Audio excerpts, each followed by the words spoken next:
নাহিদের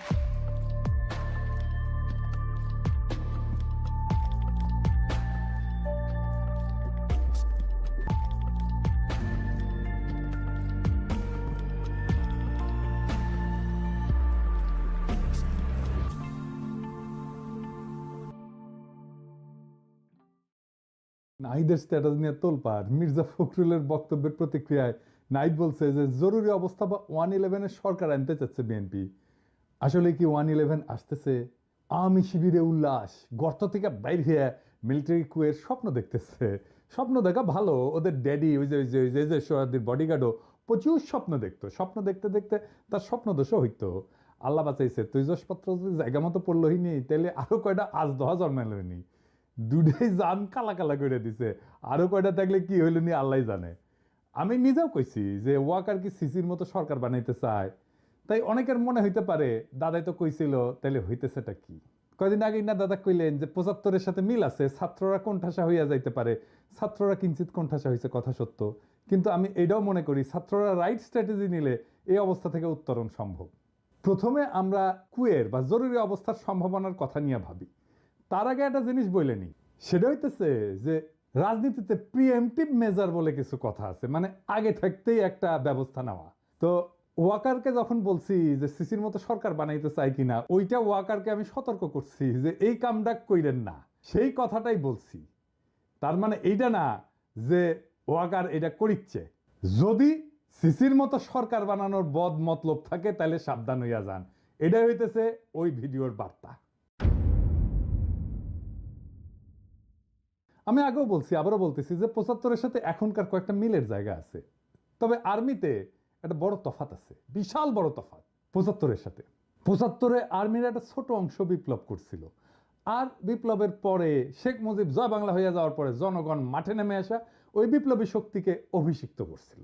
আর 24-এ আর্মি মাঠে বিপ্লব দমন করার জন্য মাঠে ছিল। তারা প্রথম দিকে জনতার দিকে গুলিও করছে।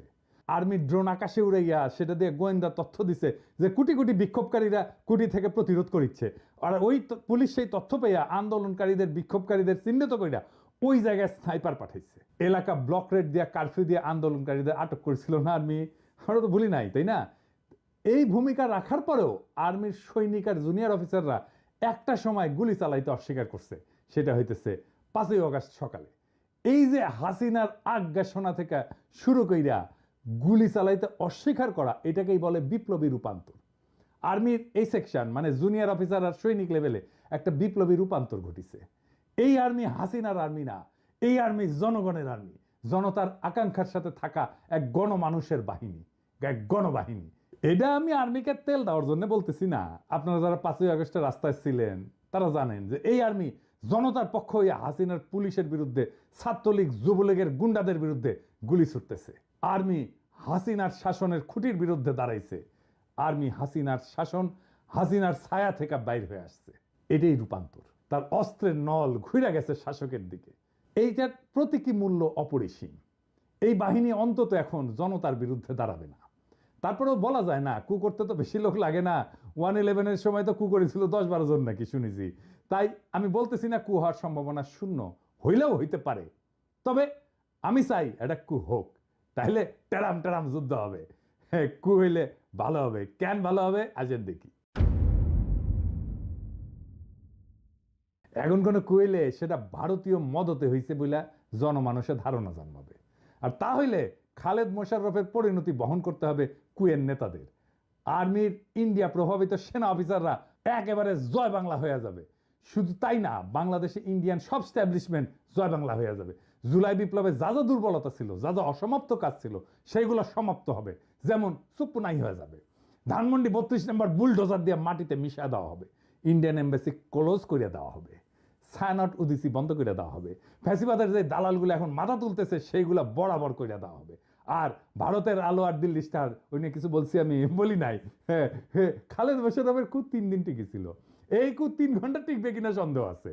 তখন সেনাবাহিনীর মধ্যে লিফলেট ছড়ানো হয়েছিল, ওই যে 75-এ নভেম্বর বিপ্লবের সময়। এখন পিনাকি আর ইলিয়াস ভিডিও বানাবি আর সেনাবাহিনীর জুনিয়র অফিসার আর সৈনিকদের আহ্বান জানাবে।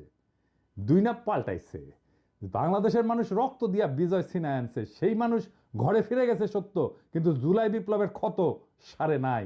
বুকের আগুন নেভে নাই, এই অগ্নিগর্ভ অবস্থায় জরুরি অবস্থা বা কু হান্দায় দেবে তেল ছাড়া, যেন এরপর কখনোই আর কু অভ্যাসের কথা কারো মাথাতে না আসে। আমাদের কাজ ফ্যাসিবাদের দোসরদের দাবরানির উপরে রাখা। আপনাদের চোখে পড়তেছে না হয়তো, কারণ এই কথাগুলো প্রকাশ্যে বলার বিষয় না, কিন্তু অনেক কাজ পিছনে হইতেছে। এইগুলা বেকুব কর্মীগুলো জানে না সারা দুনিয়ায় হাসিনার পরিবার আর তার পলায় যাওয়া আওয়ামী লীগারদের উপরে কি নাইমে আসতেছে, এটা আওয়ামী লীগ আর আওয়ামী লীগের নেতা কর্মীরা হাসিনা কল্পনাও করতে পারতেছে না। আওয়ামী লীগের কর্মীরা যারা ফাল পেতেছে, আপনাদের বলি ভালো হইয়া যান, অযথাই নিজের বিপদ ডেকে আনিচ্ছেন। আমরা দয়া কইরা, একদম দয়া কইরা, মায়া কইরা প্রাপ্যটা দেইনি, ফাল পাইরেন না। আমি প্রত্যেকটা অঞ্চলে আওয়ামী লীগের কর্মীদের গণ ক্ষমা চাওয়ার আহ্বান জানাইতেছি। পাড়ায় পাড়ায় এদের ধৈর্য তওবা করাইবেন, মসজিদে মন্দিরে সমাজের সামনে হাত জোর কইরা মাপ চাইবে, কইবে আমার ভুল হইছে, মাপ কইরা দেন, আর কখনো করব না। তাইলে এদের তরপানি কমবে। এদের কোথায় পাবেন? আমরা একটা ওয়েবসাইটের কাজ করেছি, চলিচ্ছে, ওইটায় হাসিনার ফ্যাসিবাদের সকল সহযোগীর আমলনামা থাকবে। আওয়ামী লীগ, ছাত্রলীগ, যুবলীগের সব কমিটির নাম থাকবে, ছবি সহ, রেফারেন্স সহ, নাম ধরে ধরে সার্চ করা যাবে, বাংলা এবং ইংরেজিতে বিভিন্ন ক্যাটাগরিতে থাকবে। এমপি, দামি নির্বাচনের এমপি, সকল কমিটির সদস্য, সকল ব্যবসায়ী, সাংবাদিক, শিক্ষক, ডাক্তার, কৃষিবিদ, আমলা, পুলিশ, যারা যারা এই ফ্যাসিবাদের দোষর ছিল সবার নাম থাকবে। এবং এখনো ফ্যাসিবাদের দালালি করে যাইতেছে দেশে এবং বিদেশে সবার। কাজটা বড়, টাইম লাগবে, ফান্ড লাগবে। রাজনৈতিক দলগুলোর বা সরকারের তো করার কথা ছিল, তারা তো অন্য কাজে ব্যস্ত। কাজ শুরু হয়ে গেছে। এর মধ্যে আমরা যুক্ত করব কারা কারা আওয়ামী লীগারদেরকে আশ্রয় দিছে, পুনর্বাসিত করছে, তাদেরও নাম থাকবে। যুগ যুগ ধরে মানুষের ঘৃণার উৎস হইয়া থাকবে এই ওয়েবসাইটটা। এইবার পার্বত্য চট্টগ্রাম বিষয়ে আরো একটা জিনিস বাদ পড়েছিল, সেটা আলাপ করি, আসেন। গুরুত্বপূর্ণ বিষয় কলে পার্বত্য চট্টগ্রামে শুধু ভালো প্রশাসনিক অফিসার পাঠাতে হবে তা কিন্তু না, আমি শুধু তাই বলিনি। তার সাথে ভালো শিক্ষক পাঠাইতে হবে, ভালো ডাক্তার পাঠাইতে হবে, ভালো সামাজিক কর্মী পাঠাইতে হবে। ওইখানে পার্বত্য অঞ্চলে বিকেএসপির মতো কয়েকটা প্রতিষ্ঠান তৈরি করতে হবে। পাহাড়ি ছেলেমেয়েদের শরীরে শক্তি আর এনার্জি বেশি থাকে, পাহাড়ি পথে চলাচল করে, কঠিন পরিশ্রমের জীবন, এই জন্য শরীরে এনার্জি বেশি, মেদ কম।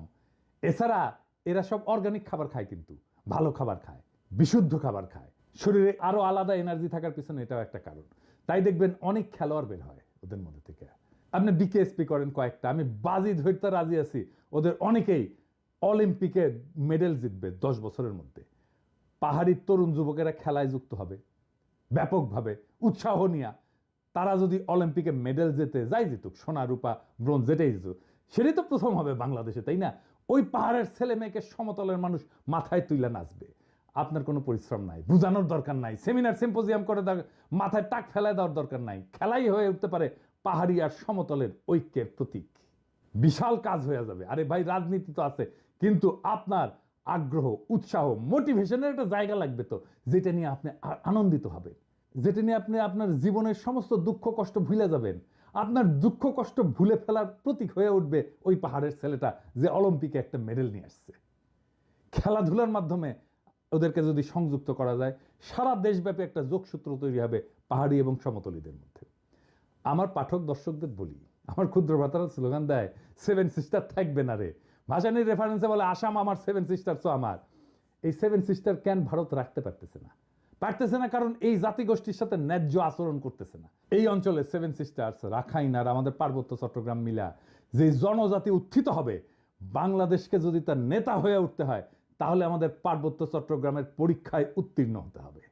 এইটা আমাদের টেস্ট কেস। কয়েক লাখ পাহাড়ি নাগরিকদের যদি আমরা আস্থায় নিতে না পারি, আমরা এই অঞ্চলের নেতা হব কিভাবে? কোটি কোটি মানুষের পারবো না তো। তাই আমাদের মাইন্ডসেট এমনভাবে তৈরি করতে হবে যে আমরা বাংলাদেশ পথ দেখাবো। ভারত যেই সমস্যার সমাধান করতে পারে নাই, যেই কারণে 7 সিস্টার আজকে অগ্নিগর্ভ, সেই সমস্যার সমাধান আমরা দিতে পারবো। এই আস্থা তৈরি করতে হবে, এই আস্থা তৈরি করতে পারতে হবে। এই অঞ্চলে যদি কয়েকটা নতুন রাষ্ট্র তৈরি হয়, হইতে পারে, তাহলে তাদের সাথে একটা কনফেডারেশন গড়ার উদ্যোগ নেবে বাংলাদেশ। সেই প্রস্তুতি রাখতে হবে। তো কেন কনফেডারেশন করবে? এখন যদি তারা দেখে আমাদের পার্বত্য চট্টগ্রামের কয়েক লাখ নাগরিক খুশি না বাংলাদেশের রাজনৈতিক নেতৃত্বের প্রতি, তাহলে তারা কি আমাদের সাথে কনফেডারেশনে আসবে? আসবে না তো। আবার আসেন ওই ধানমন্ডি 32 নম্বরে আলাপটা সেরে নেই। আমি কইছি যে কু হইলে ধানমন্ডি 32 নম্বর বুলডোজার দিয়ে মাটিতে মিশিয়ে দেওয়া হবে। অনেকের মনে হইতে পারে যে কোন হইলে কি থাকবে। ধানমন্ডি 32 নম্বরের সামনে ব্যারিকেড দিছে, আবার কেন দিছে কে জানে। আমি কইছি ব্যারিকেড দিবে, দেখনি ওই ধানমন্ডি 32 নম্বরের ওখানে ওই ব্যারিকেডের উপরে যায় স্যাঁচার করে মুতে দিবেন, ব্যারিকেড তুলে নিতে ব্যর্থ হবে। যখনই ব্যারিকেড দেবেন ওর উপরে মুতে দিবেন। শোনা যাচ্ছে মোস্তফা সরোয়ার ফারুকী নাকি রেনোভেশন করবে। ওর তো কুরকুরানি ছিল, ওই যে কইছিল না ওটা রেনোভেশন করা উচিত। তো ফারুকী রেনোভেশন হবে কাদের টাকায়? পাবলিকের ভ্যাট ট্যাক্সের টাকায় তো নাকি। বাংলাদেশে 72 থেকে 2024 পর্যন্ত যত গণহত্যা হয়েছে, ইন্ডিয়ার দাসত্ব হয়েছে, গুম খুন ব্যাংক ডাকাতি হয়েছে, বাক স্বাধীনতা হরণ হয়েছে, স্বৈরতন্ত্র এবং ফ্যাসিবাদ, এই সব কিছুরই কোমল মসৃণ আইকন হইল ওই 32 নাম্বার। 32 নাম্বার শব্দটা একটা অভিশপ্ত শব্দ। 32 নাম্বার বাংলাদেশের ফ্যাসিবাদের আতুর ঘর। ওই 32 নাম্বারে প্রত্যেকটা ইটের গায়ে লেখা আছে মজলুমের হাহাকার, আমার নিখোঁজ হওয়া ভাইয়ের নাম, হাসিনা মুজিবের শাসনে বন্দুকের গুলিতে সেলাই হয়ে যাওয়া হাজার হাজার শহীদের নাম। ওই 32 নাম্বার রেনোভেট করার একমাত্র উপায় হইতেছে ওটারে বুলডোজার দেয়া ফ্যাতলাইয়া মাটির সাথে মিশায় দেওয়া, ওটারে চিরদিনের জন্য জয় বাংলা করে দেওয়া। ওই কাজ আমরা করব, একদিন করব, আজ না হোক কাল করব। ওইটা রেনোভেট যে করতে আসবে তারও সানডে মানডে ক্লোজ করে দিব। ইনকিলাব জিন্দাবাদ।